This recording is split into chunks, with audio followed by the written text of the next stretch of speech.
Hello friends, అందరికీ నమస్తే. ఇందిరమ్మ ఇండ్లకు సంబంధించి తాజాగా వచ్చేటువంటి అప్డేట్స్ అన్నిటిని కూడా మన ఛానల్ ద్వారా నేను మీకు అందించడం జరుగుతుంది. మన ఛానల్ని సబ్స్క్రైబ్ చేసుకొని రెగ్యులర్గా ఫాలో అవుతుండండి.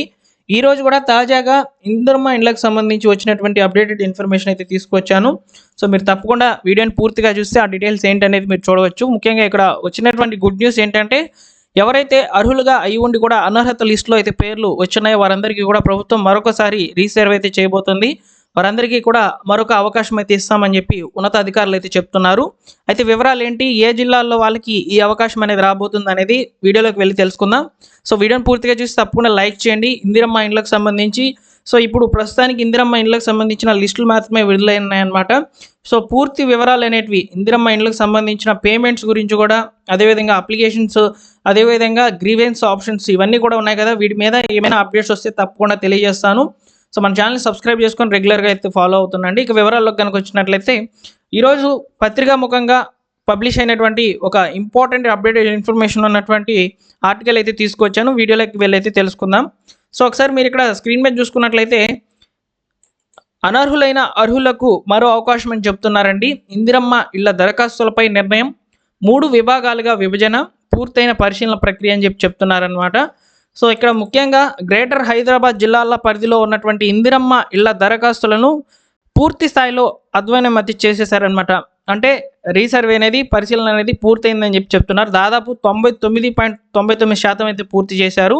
ఇక్కడ ముఖ్యంగా గ్రేటర్ హైదరాబాద్ పరిధిలో ఉన్నటువంటి హైదరాబాద్, రంగారెడ్డి, మేడ్చల్, మల్కాజ్గిరి జిల్లాల్లో ఇందిరమ్మ ఇండ్ల కోసం దాదాపు 10,70,859 దరఖాస్తులు అయితే అందాయి.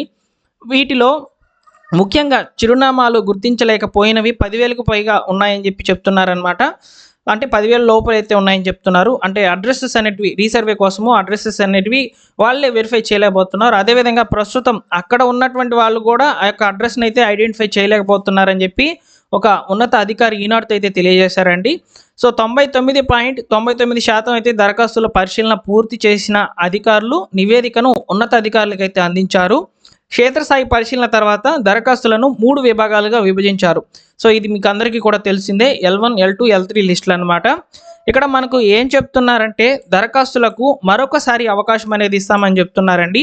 అంటే క్షేత్రస్థాయిలో అర్హులుగా కొన్ని దరఖాస్తులను అధికారులు అయితే గుర్తించారు.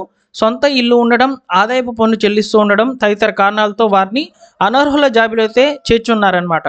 అంటే ఇక్కడ అర్హులుగా ఉన్నటువంటి వాళ్ళని గుర్తించినటువంటి అధికారులు మళ్ళీ రీసర్వే చేసినప్పుడు ఇక్కడ చాలామంది కూడా అనర్హుల లిస్టులో ఉన్నారని చెప్పి గుర్తించిందనమాట.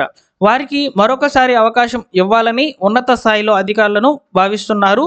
అయితే అనర్హులుగా వారిని పక్కన పెడితే ప్రభుత్వానికి చెడ్డ పేరు వస్తుందన్న అభిప్రాయంతో ఈ జాబితాలోని వారికి మరొకసారి అవకాశం ఇవ్వాలని అధికారులు ప్రాథమికంగా ఒక అభిప్రాయానికి వచ్చినట్లు సమాచారం. సో 3 విభాగాలుగా చెందినటువంటి యొక్క జాబితాను గృహ నిర్మాణ శాఖ వెబ్సైట్లో అందుబాటులోకి ఉంచేందుకు కసరత్తు చేస్తున్నారు. ఆ జాబితాలోని వారు అర్హులమని నిర్ధారించేందుకు అనువైన అంశాలతో మరో దఫా దరఖాస్తులను ఆహ్వానించి వాటిని పరిశీలించడంతో 1కి 2 సార్లు నిర్ధారించుకున్న తర్వాతే అధికారులు ఈ యొక్క ఫైనల్ డెస్టినేషన్ అనేది తీసుకోవడం జరుగుతుందని చెప్పి ఇక్కడ మనకు అప్డేట్స్ అయితే రావడం జరిగిందండి. జాబితాను వెబ్సైట్లో ఉంచడంతో పాటు మొబైల్కి సంక్షిప్త ఈ యొక్క సందేశాలు పంపించేందుకు కూడా ఉన్నటువంటి అవకాశాలు అయితే చూస్తామని చెప్పి ఈనాడుకు ఈ యొక్క ఉన్నత అధికారి అయితే చెప్పడం జరిగిందని చెప్పి మనకి ఇక్కడ వివరాలు అయితే రావడం జరిగింది. ముఖ్యంగా ఎన్నికల కోడ్ లేనటువంటి రంగారెడ్డి, మహబూబ్ నగర్ జిల్లాల్లో ముందుగా ఇందిరమ్మ ఇండ్ల నిర్మాణ పనులు అనేటివి మొదలు పెట్టాలని చెప్పడం జరిగిందనమాట. సో దీనికి సంబంధించి ఆల్రెడీ మహబూబ్ నగర్లో నియోజకవర్గానికి ఒక ఇందిరమ్మ ఇండ్లు డెమో ఇల్లు అయితే కడుతూ ఉన్నారనమాట. సో దానికి సంబంధించిన ఇన్ఫర్మేషన్ అనేది ఆల్రెడీ మన ఛానల్లో చేయడం జరిగింది. ఇంటి నిర్మాణం ఏ విధంగా నిర్మించాలి, మొత్తంగా 4 డిజైన్లు అనేటివి డిసైడ్ అయిందండి గవర్నమెంట్.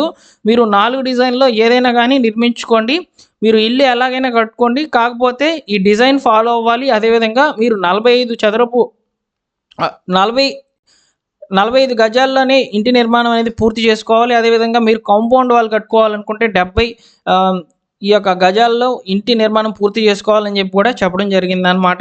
సో ఈ విధంగా ఇందిరమ్మ ఇండ్లకు సంబంధించి అనర్హులైనటువంటి అర్హులకు కూడా మరొకసారి అవకాశం అయితే ఇస్తామని చెప్పి ఈ రీసర్వే ద్వారా అయితే చేయడం జరిగిందనమాట.